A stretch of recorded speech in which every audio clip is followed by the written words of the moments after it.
Spāru svētki ir ļoti būtisks notikums mikroķirurģijas centra dzīvē, jo tas nozīmē, ka mums ir pagājis viens posms, ir beidzies viens starttermiņš.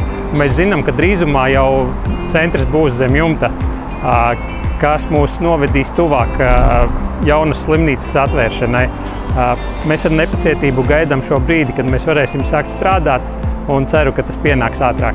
Katru dienu braucot Brīvības ielu garām jaunajai slimnīcai, kur top, visu laiku bija sajūta, ka nekas nenotiek. Bet tagad pēkšņi, kad ir šie Spāru svētki, ir tiešām sajūta, ka projekts visticamāk drīzumā beigsies un drīz varēsim šeit ierasties un strādāt.